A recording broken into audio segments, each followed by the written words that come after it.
सीता माता के बारे में 10 रहस्य महिलाओं को जानना जरूरी है।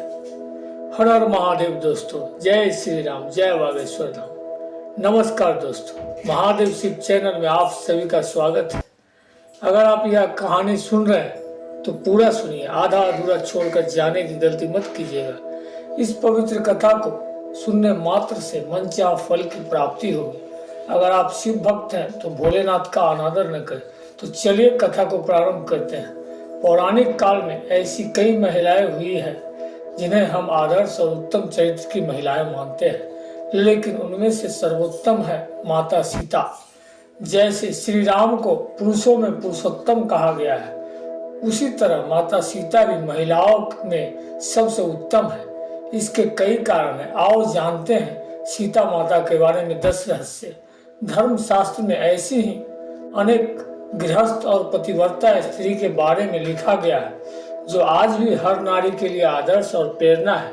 अनेक माता सीता के जीवन को संघर्ष से भरा भी जानते हैं, लेकिन असल में उनके ऐसे ही जीवन में हर कामकाजी वो गृहस्थ स्त्री के लिए बेहतर और संतुलित जीवन के अनमोल सूत्र छुपे हैं। नंबर 1, कौन है सीता के माता पिता? देवी सीता मिथिला के राजा जनक की ज्येष्ठ पुत्री थी, इसीलिए उन्हें जानकी भी कहा जाता है। वाल्मीकि रामायण के अनुसार एक बार मिथिला में भयंकर सूखे से राजा जनक बेहद परेशान हो गए थे। तब उस समस्या से छुटकारा पाने के लिए उन्हें एक ऋषि ने यज्ञ करने और धरती पर हल चलाने का सुझाव दिया। उस ऋषि के सुझाव पर राजा जनक ने यज्ञ करवाया और उसके बाद राजा जनक धरती जोतने लगे।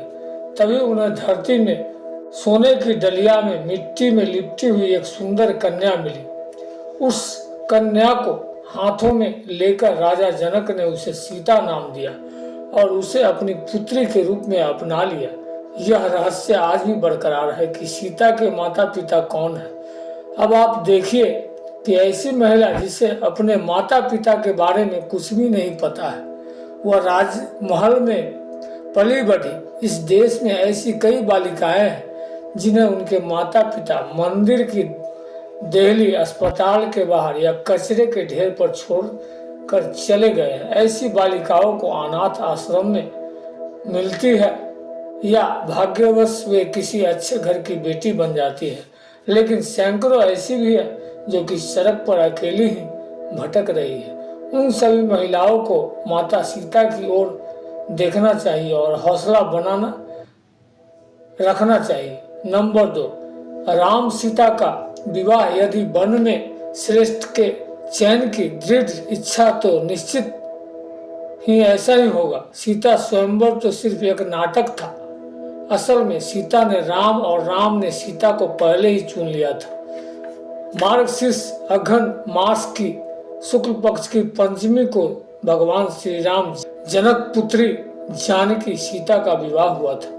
तभी से इस पंचमी को विवाह पंचमी के रूप में मनाया जाता है। निश्चित ही आज के दौर में किसी पुरुष में राम ढूंढना मुश्किल है, लेकिन इतना भी मुश्किल नहीं है।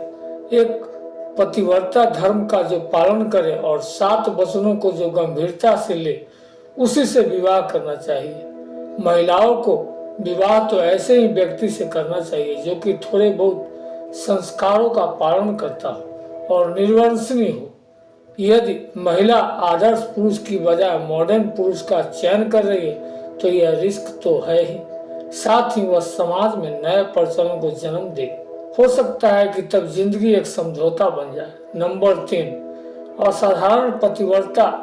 यह बहुत ही आश्चर्य है कि वनवास श्री राम को मिला, लेकिन माता सीता भी उनके साथ महलों के सारे सुख, धन और वैभव को छोड़कर चल दी, सिर्फ इसीलिए कि उन्हें अपने पतिव्रत धर्म को निभाना था। इसीलिए भी उन्होंने 7 वचन साथ में पढ़े थे। उस काल में वन बहुत ही भयानक हुआ करता था, वहां रहना भी बहुत कठिन था, लेकिन माता सीता ने राम के साथ ही रहना स्वीकार किया। निश्चित ही पति को अपनी पत्नी के हर कदम पर साथ देना चाहिए, उसी तरह पत्नी को भी उसके पति के हर सुख और दुख में साथ देना चाहिए जरूरी है।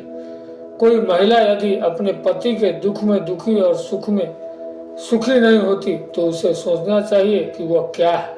आदर्श उत्तम दाम्पत्य जीवन शिव पार्वती और राम सीता की तरह ही हो सकता है। नंबर 4, सिर्फ गृहिणी नहीं कामकाजी भी। माता सीता सिर्फ गृहिणी ही नहीं थी, अर्थात घर में रहकर रोटी बनाना, घर के ही कामकाज देखना, वे प्रभु श्री राम के हर कार्य में हाथ बटाती थी। इस तरह वे कामकाजी महिला थी।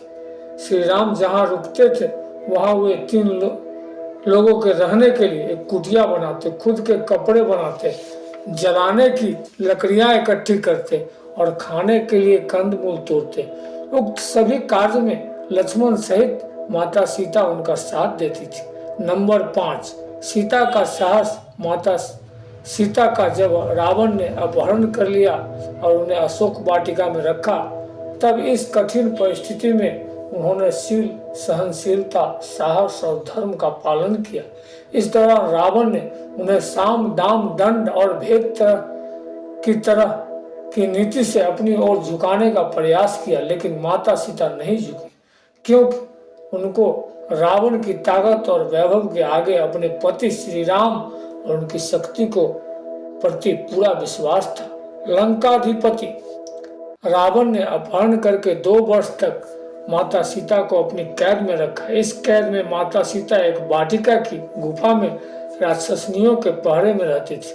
नंबर 6, सीता का विश्वास। हनुमान जब लंका में अशोक वाटिका पहुंचे तो वे भगवान श्री राम की जो अंगूठी लाए थे वह सीता को दी।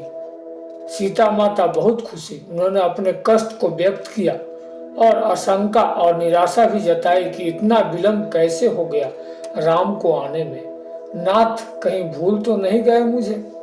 सीता के मन की ऐसी स्थिति जानकर हनुमान ने कहा कि राम को आने में थोड़ा विलंब हो रहा है माता, यदि आपको लग रहा है कि वे समुद्र पार कर पाएंगे या नहीं तो मैं आज ही आपको लेकर राम जी के पास चलता हूँ। हनुमान जी ने उन्हें अपनी शक्ति का भरोसा और परिचय दिया। सीता हनुमान जी की शक्ति को देखकर आश्वस्त हो गई और समझ गई कि यह बानर तत्क्षण ही मुझे राम के पास ले जा सकता है।